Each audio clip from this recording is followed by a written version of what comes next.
Hello, નમસ્તે, નમસ્કાર. મારો ફેવરિટ ટોપિક ઇંગ્લિશ ગ્રામર. અને મજાની વાત, સેક્શન ડી છે ને ભાઈ, એ પ્યોર ગ્રામર સેક્શન છે, જેમાં તમને એવું શીખવા મળે જે માત્ર સ્કૂલ લાઈફ પૂરતું ડિપેન્ડ ના હોય. તમે ભવિષ્યમાં આગળ જે પણ ફિલ્ડમાં આગળ વધો છો અને જ્યારે પણ અંગ્રેજી વિષય આવે ને ત્યારે તમને કામમાં આવે ને, આ એવો સેક્શન છે. એટલા માટે મારો ફેવરિટ છે. અને તમારે પણ આ વિડીયોમાં આવી ગયા છો અને તમે અમારા શબ્દો સાંભળી લીધા છે, તો તમારે પણ ફેવરિટ કરી નાખવાનો છે. કારણ એનાથી તમારું 11માનું કામ તો આસાન થશે જ, 12માનું પણ કામ આસાન થશે. કારણ 11માનું અને 12માનું ઇંગ્લિશ ગ્રામર સેમ છે. એટલા માટે હું એવું કહું છું, સેક્શન ડી ને 11માંથી જ એવા લેવલે મહેનત કરી નાખો કે 12મા ધોરણમાં તમારે માત્ર રિવિઝન કરવાનું રહે. તો આશા રાખું તમે એ જ પ્રમાણે કામકાજ 11મામાં ઇંગ્લિશ ગ્રામરમાં કરજો. અને એના માટે હું તૈયાર છું તમારા માટે ઓજીએલના આ મસ્ત મજાના પ્લેટફોર્મ પર. તો ચાલો વધારે સમય વેસ્ટ નહીં કરીએ અને હું કેતન ચોટલિયા તમારી સાથે આજના વિડીયોમાં શેર કરીશ સેક્શન ડી ગ્રામર સેક્શન, આપણું પ્રશ્નપત્ર નંબર 1 નું. ચાલો જોઈએ મિત્રો, section D pure grammar base છે અને તમારે ધોરણ 11માં આ 11 માર્ક્સમાં આવે છે. ગ્રામરને કોઈ દિવસ માર્ક્સ પ્રમાણે નહીં શીખવાનું. યસ, તો જ તમે બધા ટોપિક શીખી શકો. વિદ્યાર્થીઓ ઘણીવાર મિસ્ટેક કરતા હોય છે, આ ટોપિક 2 માર્ક્સનો તો આને આ પ્રમાણે શીખાય અને 5 માર્ક્સનો આને આ પ્રમાણે શીખાય. ભાઈ, ગ્રામરમાં કોઈ પણ ટોપિકનો કોઈ પણ કન્સેપ્ટ કોઈ પણ ટોપિકમાં યુઝ થાય, તો મતલબ કન્સેપ્ટ સાથે શીખવાનું. તો ચાલો કન્સેપ્ટ સાથે શીખીએ. અને સેક્શન ડી માં તમારે ખાસ મારી મેથડ જોવાની છે, અલગ અલગ ટોપિકને સમજાવવાની. અને તમને અંદરથી એવું ફીલ થાય કે મેથડ મસ્ત છે, તો આવી જવાનું છે મારી સાથે ધોરણ 12 માટે બ્રહ્માસ્ત્ર બેચમાં, હે ને? ચલો જોઈએ. સૌથી પહેલું, ડુ એઝ ડાયરેક્ટેડ. 12મા ધોરણમાં 4 માર્ક્સમાં આવશે, પણ અત્યારે પ્રથમ પરીક્ષાના હિસાબે તમને આ 2 માર્ક્સમાં આવે છે. 12મામાં તમને ચેન્જ ધ ટેન્સ અને ચેન્જ ધ વોઇસ 2 પેરેગ્રાફ આવશે, પણ 11મામાં તમને માત્ર કોઈ પણ એક ટોપિક પર 1 પેરેગ્રાફ આપેલો હશે. તો ચાલો જોઈએ.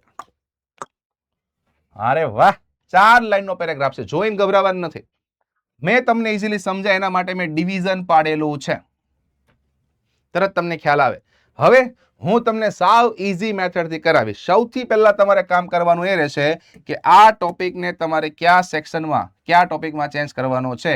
તો જોઈને જ ખ્યાલ આવી જાય. અહીંયા છે ટુમોરો, જે સાદા ભવિષ્યકાળમાં આવે, અને અહીંયા છે યસ્ટરડે, જે સાદા ભૂતકાળમાં આવે.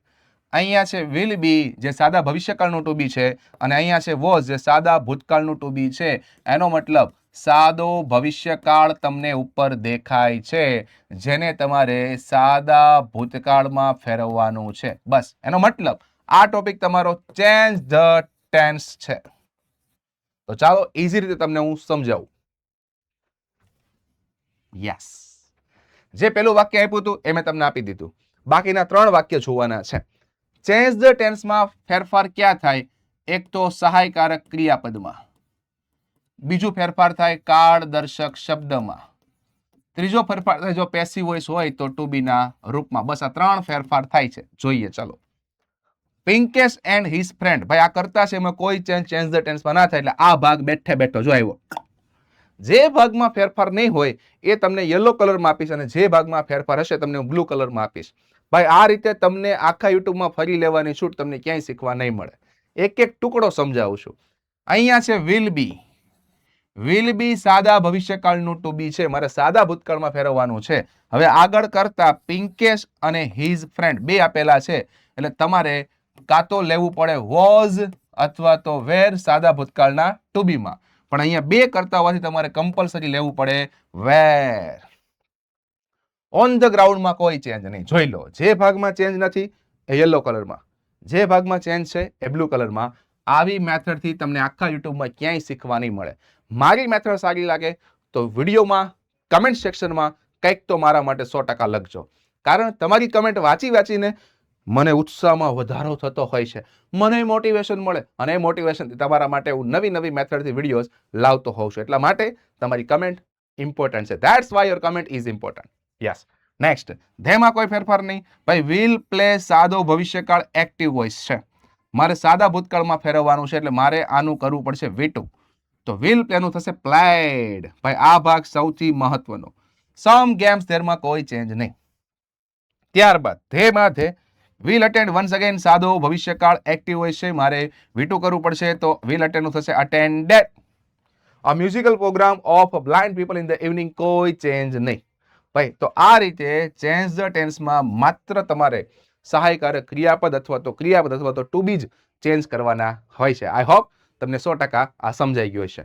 તમને એવી ઈચ્છા હોય કે મારે સ્પેશિયલી ડુ એઝ ડાયરેક્ટેડ પર ઓનલી લેક્ચર જોઈએ છે, આ જ ટોપિક પર લાઈવ લેક્ચર, તો વિડીયો પૂરો થયા પછી કમેન્ટ સેક્શનમાં લખજો we want do as directed. તમારા માટે પણ એ વિડીયો શોર્ટ ટાઈમમાં આવી જશે. નેક્સ્ટ મુદ્દો, યસ, પણ એની પહેલા મેથડ સારી લાગે છે તો ચેનલને સબસ્ક્રાઇબ કરી દેજો, કારણ આ ચેનલની મદદથી તમારું આવનારું વર્ષ ધોરણ 12 એ તમારું હિટ થવાનું છે, તમને ટોપર બનાવવાનું છે, તમને મિશન A1 નું સપનું સાકાર કરવાનું છે. યસ. Next, indirect speech. વિદ્યાર્થીઓને બહુ ટફ લાગે. મિત્રો, આ ટોપિક અધર ટોપિકની સરખામણીમાં રિયલમાં ટફ છે, પણ ટફ એટલે લાગે છે આપણી પાસે કોઈ પ્રોપર મેથડ નથી હોતી. હવે હું જે મેથડથી તમને કામકાજ કરાવું છું એ મેથડ તમે જોશો એટલે મજા આવશે. કદાચ તમે અત્યાર સુધી કાંઈ નથી જાણતા, વાંધો નહીં, પણ અત્યાર સુધીમાં તમને આ મેથડ યુનિક લાગે તો અંદરથી એક કેસેટ વાગવી જોઈએ, મેથડ સારી છે, આ મેથડથી હવે શીખી લેવું છે. તો હું તમને જેટલા બી એક્ઝામ્પલ સોલ્વ કરાવું એ ખાસ સોલ્વ કરજો, સમજજો, એટલે તમને આ ટોપિક પણ હળવો લાગશે. 90+ ઇંગ્લિશમાં જવું છે તો આ ટોપિકને પણ પ્રેમ કરવો પડશે, અને હું તમને આસાનીથી શીખવાડીશ એટલે પ્રેમ ઓટોમેટિક થઈ જ જશે. ચાલો જોઈએ. જોઈ લો, પેરેગ્રાફ તમને આપી દીધો. હવે કેટલાક નિયમો યાદ રાખવાના છે. આ તમારું પ્રશ્નપત્ર 1 નો પહેલો સેક્શન ડી છે, એટલા માટે હું તમને આ પેરેગ્રાફ ડિટેલમાં સમજાવું છું. પછી તમે વારાફરતી બધા ડાયરેક્ટ હું તમને સોલ્વ કરે ત્યારે તમને ખ્યાલ આવી જશે. મિત્રો, પેરેગ્રાફ 1 લાઈનનો હોય, 2 લાઈનનો હોય કે 3 લાઈનનો હોય, યાદ રાખવાનું જ્યારે તમે એક એક લાઈન સોલ્વ કરો ને ત્યારે પહેલું તમારે લેવાનું હંમેશા બોલનાર. તમારે આપેલા વાક્યમાં બોલનાર કોણ છે એ ઓળખવાનો. બોલનાર મળી જાય પછી વાક્યનો પ્રકાર જોવાનો, વિધાન છે, પ્રશ્નાર્થ છે, આજ્ઞાર્થ છે, ઉદ્ગાર છે, અને એની આધારે તમારે લેવું પડે રિપોર્ટિંગ વર્બ, જે સૌથી મહત્વનું છે. ત્યારબાદ વાક્ય કોઈ બોલતું હોય તો સામે એક વ્યક્તિ સાંભળનાર પણ હોય તો એ તમારે રિપોર્ટિંગ વર્બ પછી લેવાનું છે. અને ત્યારબાદ વાક્યના પ્રકારને આધારે તમારે લેવાનું છે સંયોજક, જે તમારે ખાસ ધ્યાનમાં રાખવાનું છે. બસ આ પહેલું કામ કરવાનું છે. તો હવે એક એક ટુકડો, એક એક વાક્ય તમને હું સમજાવતો જાઉં. આસાન મેથડ જોજો તમે હમણાં. યસ, આખા પેરેગ્રાફને મેં ડિવાઈડ કરી દીધો, તમે ઇઝીલી સમજી શકો એટલા માટે. ચલો, પહેલું વાક્ય શાંતિથી જોવું. બોલે છે કોણ? What a pleasant evening it is. Shall we go for a long drive. Said Hiral. મળી ગયું ભાઈ, હિરલ બોલે છે. સાંભળે છે કોણ? નીરવ. તો પહેલા બોલનાર મતલબ હિરલ આવશે. હવે રિપોર્ટિંગ વર્બ લેવાનું છે, તો અહીંયા વાક્યનો પ્રકાર દેખાય છે ઉદ્ગાર. જોઈ લો, ઉદ્ગાર ચિહ્ન આપેલું છે. ઉદ્ગાર વાક્યમાં રિપોર્ટિંગ વર્બ હંમેશા એક્સક્લેમ વિથ આવે અને પછી ભાવ આવે. અહીંયા તમે શાંતિથી વાક્ય વાંચો, what a pleasant evening it is, તો ખુશીનો પણ ભાવાર્થ દેખાય છે, આનંદનો પણ ભાવાર્થ દેખાય છે. તમે કોઈ પણ લખી શકો, પણ એક્સક્લેમ વિથ સાથે લખવાનું. જેમ કે મેં લીધેલું છે exclaim with joy. Hiral exclaim with joy. હવે સાંભળનાર છે નીરવ, પણ ઉદ્ગાર વાક્ય જ્યારે સાંભળનાર પહેલા ટુ મૂકવાનું એટલે ટુ નીરવ. સંયોજક ઉદ્ગાર વાક્યમાં હંમેશા આવે ધેટ. ચલો, હવે મારે આટલું વાક્ય ચેન્જ કરવાનું છે. પહેલા આટલું વાક્ય ચેન્જ કરવાનું છે. ઉદ્ગાર વાક્ય છે અને વોટ વાળું છે, એટલા માટે તમારે કર્તા ક્રિયાપદ પહેલા સ્થાને મૂકવું પડે. તો ઈટ પહેલા સ્થાને મૂકવાનું, ઈટ. ઇઝ, એમિઝાર નું હંમેશા ઇનડાયરેક્ટમાં વોઝ વેર થાય. આ તમને ખબર હોવી જોઈએ, આ કાળનો ફેરફાર છે. એમિઝાર નું હંમેશા વોઝ વેર થાય. તો અહીંયા ઇઝ હતું તો ઈટ સાથે મારે લેવું પડશે વોઝ. હવે વોટ અને હાઉ ઉદ્ગાર વાક્યમાં નીકળી જાય. હું નિયમ સાથે બોલું છું. હવે ભાગ શું વધ્યો? અ પ્લેઝન્ટ ઇવનિંગ. આને તમારે એઝ ઇટ ઇઝ લખવાનું, પણ અહીંયા આર્ટિકલ અને વિશેષણની વચ્ચે તમારે લખવાનું વેરી, મતલબ અ વેરી પ્લીઝન્ટ ઇવનિંગ. જોઈ લો, આટલું વાક્ય થઈ ગયું. હવે આ વાક્ય લઈએ. હવે આ વાક્ય તમે નોટિસ કરશો તો હવેનું વાક્ય તમને અહીંયા પ્રશ્નાર્થ દેખાય છે. તો પ્રશ્નાર્થ વાક્યમાં રિપોર્ટિંગ વર્બ પણ ચેન્જ થશે, સંયોજક પણ ચેન્જ થશે, અને સાથે સાથે એક જ વ્યક્તિ બીજું વાક્ય બોલે છે તો તમારે લખવું પડશે પ્રશ્નાર્થ હોવાથી એન્ડ આસ્કડ. અને પૂછ્યું, કોને પૂછ્યું? નીરવને. તો કદાચ તમે અહીંયા હિમ લખો તો પણ ચાલે, ના લખો તો પણ ચાલે. સંયોજક પ્રશ્નાર્થમાં ધેટ નથી આવવાનું. સંયોજક પ્રશ્નાર્થમાં શું લેવું? એ સંયોજક એ પ્રશ્નાર્થ વાક્યના પ્રકાર પર આધાર રાખે છે. અહીંયા શેલ થી વાક્યની શરૂઆત છે એટલે સાદો ભવિષ્યકાળ છે, એટલા માટે મારે લેવું પડશે ઇફ, કેમ કે સહાયકારક ક્રિયાપદથી શરૂ થતું પ્રશ્નાર્થ વાક્ય છે. જો અહીંયા કોઈ WS શબ્દ હોત ને, વુ, વોટ, વેન, વેર, આ ટાઈપનું, તો એ શબ્દ બેઠે બેઠો પ્રશ્નાર્થમાં લેવાનો થાય. ચલો, બોલનાર, રિપોર્ટિંગ વર્બ, સાંભળનાર, સંયોજક આવી ગયું. હવે પ્રશ્નાર્થની એક સિસ્ટમ છે, એને વિધાન બનાવીને ફેરફાર કરવાનું, એટલે વી આગળ આવે. વી આગળ આવે થઈ જશે ધે. શેલ અને વિલનું હંમેશા થઈ જશે વુડ. યાદ રાખજો વિદ્યાર્થીઓ ઉતાવળમાં ઘણીવાર શેલનું શૂટ કરી નાખે છે, નથી કરવાનું. શેલ હોય કે વિલ કમ્પલસરી વુડ. ચલો હવે શું વધ્યું? Four a long drive. એમાં કોઈ ચેન્જ નહીં. તો પહેલું વાક્ય આ રીતે બનાવ્યું. જો કેટલા ટુકડામાં ફેરફાર આવ્યા, પણ છતાંય 90+ જવું છે તો આ ટોપિક પણ તમારે શીખવો પડશે. આ ટોપિકને પણ પ્રેમ કરવો પડશે અને કરવાનો જ છે. યસ. નેક્સ્ટ. હવે આ વાક્ય કોણ બોલતું હોય? હવે નીરવ બોલતો હોય. યસ, નીરવ. કોને પૂછે છે? પ્રશ્નાર્થ છે. હિરલને તો આસ્કડ. હિરલ માટે હર. હવે જો અહીંયા આપણે લીધું હતું શેલ ને આધારે ઈફ, પણ અહીંયા WS શબ્દ છે એ પણ વીચ આપ્યો. તમારે વીચ સાઈડ આખું લેવું પડશે સંયોજક. પ્રશ્નાર્થ હોવાથી વિધાન કરવાનું. તો વી આગળ, શેલ પાછળ, તો they would go. They would go. હવે અધૂરું છે તો અહીંથી તમારે જોડવાનું. They would go for a long drive. આ એક એક નિયમ છે અને એક એક નિયમ અમે બ્રહ્માસ્ત્ર બેચમાં ડિટેલમાં સમજાવીએ છીએ. એટલા માટે ખાસ ખાસ જોડે જજો અને રેડી રહેજો. યસ. હવે આ વાક્ય કોણ બોલતું હશે? હવે બોલતો હશે હિરલ. પણ હવે હિરલ આ વ્યક્તિનો પ્રશ્નાર્થનો જવાબ આપે છે. તો લખીશું અહીંયા શું? હિરલ રિપ્લાઇડ. નીરવ માટે હિમ અને રિપ્લાઇડ સાથે સંયોજક વિધાનમાં આવશે ધેટ. ચલો. ટુ ધ રિવરફ્રન્ટ અધૂરું વાક્ય છે, અહીંથી જોડવું પડશે. They would go. They would go to the riverfront. They would go for a long drive to the riverfront. Yes, they would go to the riverfront. આ રીતે કામકાજ કરવું પડશે અને તમે ફોર અ લોંગ ડ્રાઈવ પણ સાથે અહીંયા લખી શકો. ના લખો તોય માર્ક્સ મળી જ જવાનો છે. તો આ રીતે તમારે કામકાજ કરવાનું છે. આશા રાખું અત્યાર સુધી તમે ડાયરેક્ટ ઇનડાયરેક્ટ જે પ્રમાણે શીખ્યું એ પ્રમાણે તમે સારા માર્ક્સ લાવો છો કે ઓછા માર્ક્સ લાવો છો, તમને આ મેથડ તો 100% ગમી ગઈ છે. એક એક ટુકડો એનિમેશન મદદથી સમજાવ્યો. તો મિત્રો મારી મહેનત માટે તો ખાસ એકવાર વિડીયોને લાઈક કરી જ દેજો. સાથે સાથે કમેન્ટ પણ કરજો કે કેવી મજા આવે છે. એનાથી મને મજા આવે. કરશો ને? આ એક એક ટુકડામાં ઢગલાબંધ એનિમેશન છે. જોવા જ તમારે તમને ખ્યાલ આવે જો કેટલી મહેનત લાગી જાય છે આમાં. જુઓ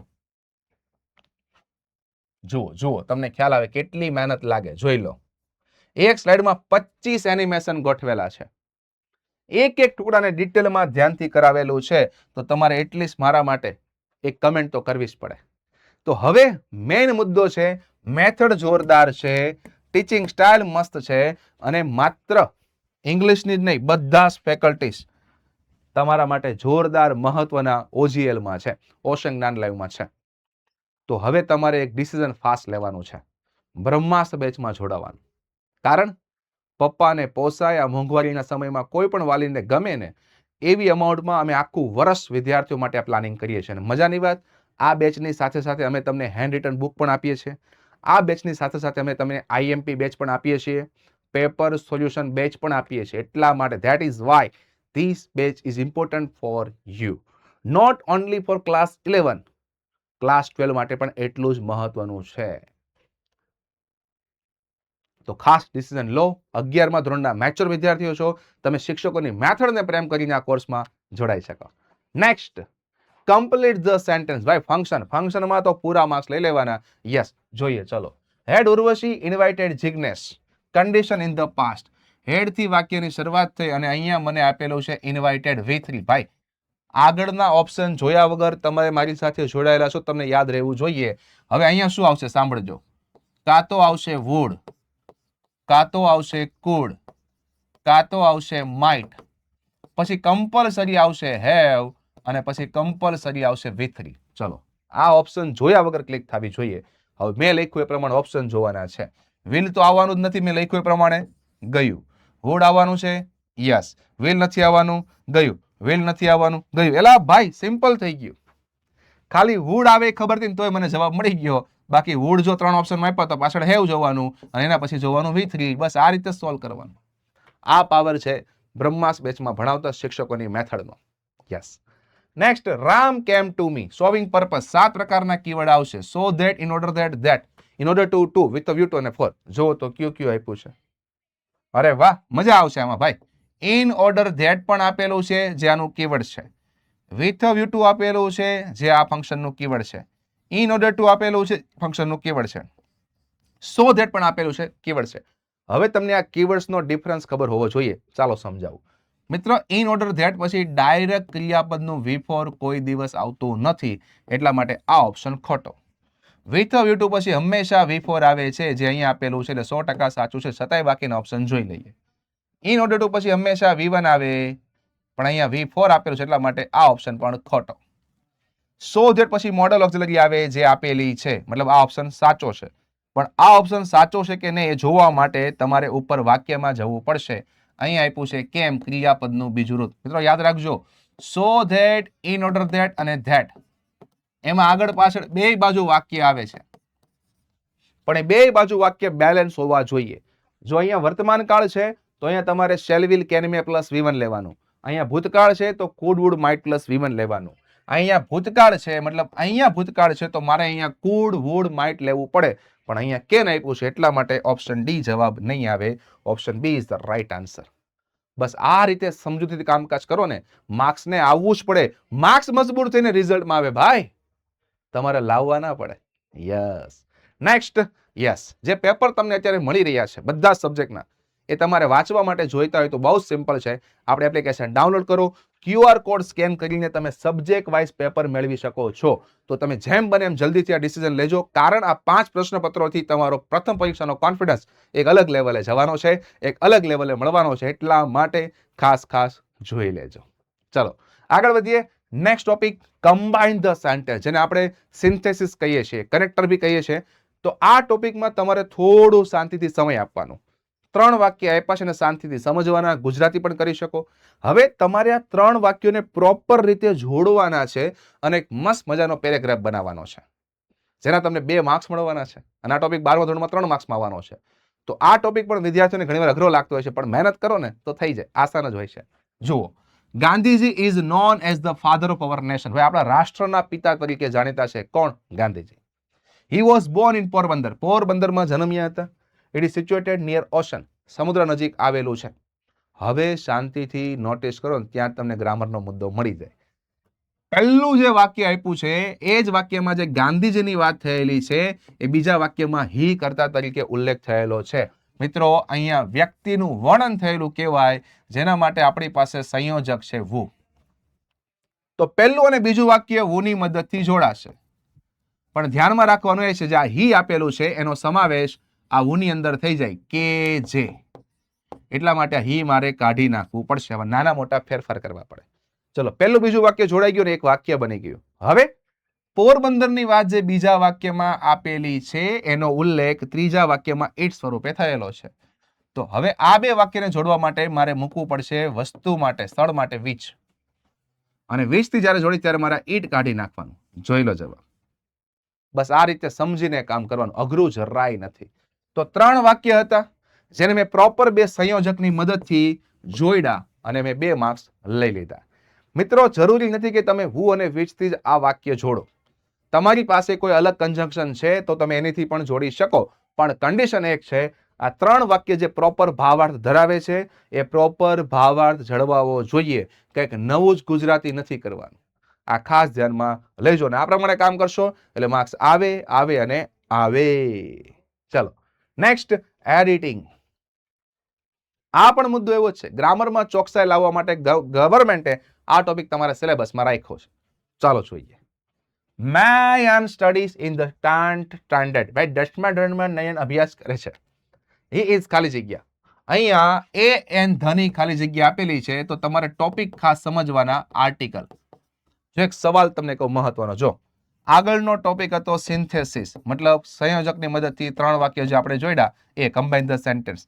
આ ટોપિક છે એડિટિંગ. હવે બોલું એ સાંભળજો. 11મા ધોરણથી મગજમાં ફિક્સ કરી નાખો. 11મા જે પેરેગ્રાફ કરાવું છું અથવા તો 12મા જે પેરેગ્રાફ કરાવું છું, કે હું કરાવું કે કોઈ પણ શિક્ષક કરાવે, બોર્ડના તમે સોલ્વ કરો, કોઈ પણ કરો, એ બેઠા પેરેગ્રાફ બોર્ડમાં કોઈ દિવસ પૂછાશે નહીં. નવા જ આવશે, પણ કન્સેપ્ટ હું જે કરાવું ને એ જ આવશે. જેમ કે આ કન્સેપ્ટ આર્ટિકલનો છે તો એ જ આવશે. અહીંયા આપ્યું છે એક્રોસ બિટવીન અમુક, તો આ પ્રીપોઝિશનનો કન્સેપ્ટ છે. કન્સેપ્ટ તો જ આવવાના, ખાલી પેરેગ્રાફ ફેરવશે. એટલે તમારે આ ટોપિકમાં સ્પેશિયલી કન્સેપ્ટને સમજવાના છે, અન્ડરસ્ટેન્ડિંગ ડેવલપ કરવાની છે, ત્યારે કામકાજ થશે. મન પડે એમ સોલ્વ નથી કરવાના. આ ખાસ જોજો. તો હવે અહીંયા શું લેવું? અહીંયા નામ આપ્યું છે બોય અને એની પહેલા વિશેષણ છે ઇન્ટેલિજન્ટ. તો આનું ઉચ્ચારણ કરવાનું અને એ ઉચ્ચારણ અહીંયા સ્વર પ્રમાણે થાય છે, એટલા માટે આર્ટિકલ લેવો પડશે એ. પહેલામાં જવાબ એન. હવે he is also a very hard working boy. નયનની વાત કરે છે. Last year he stood first. ખાલી જગ્યા. ચલો, કોઈ પણ વ્યક્તિનો પહેલો નંબર આવે, એ બિટવીન આવે કે અમોંગ આવે? હવે બિટવીન એટલે બે વ્યક્તિ વચ્ચેની વાત, અને અમોંગ એટલે બે કરતા વધી જાય. ભાઈ, બે કરતા વધી જાય, સોરી, બે કરતા વધી જાય. તો ક્લાસમાં નંબર બહુ બધા સંખ્યાની વચ્ચે આવે, એટલા માટે અમોંગ મારે લેવો પડશે જવાબ. એક્રોસ એટલે તો પહેલે વાર થાય, એવી કાંઈ જરૂર અહીંયા ખાસ છે નહીં. તો આ પ્રમાણે સમજી સમજીને કામકાજ કરવા પડે એવા અમુક અમુક સેક્શનના ટોપિક, યસ, આ સેક્શનમાં છે, સેક્શન ડીમાં. Pure grammar base. I hope તમને 100% સમજાઈ ગયો હશે. હવે આફ્ટર દિવાળી અમે તમારા માટે લાવી રહ્યા છીએ આઈએમપી બેચ. ઓછા સમયમાં સારો કોન્ફિડન્સ મેળવવા માટેની એક જબરદસ્ત ધમાકેદાર બેચ, આઈએમપી બેચ. પણ હું એવું કહું છું, બ્રહ્માસ્ત્ર બેચમાં જોડાઈ જાઓ. કારણ IMP batch, paper, solution batch, આ બધું તમને ફ્રીમાં મળવાનું છે ભાઈ. એટલા માટે બ્રહ્માસ્ત્ર બેચમાં જોડાઈ જાઓ. યસ, તો જોડાઈ જજો. કારણ માત્ર 1999 અમાઉન્ટ છે. ચલો, તો મળીએ. મેથડ સારી લાગી હોય, વિડીયો ગમ્યો હોય તો લાઈક કરજો, કમેન્ટ કરજો. મળીએ નેક્સ્ટ સેક્શનમાં, નવા પેપરમાં. Thank you.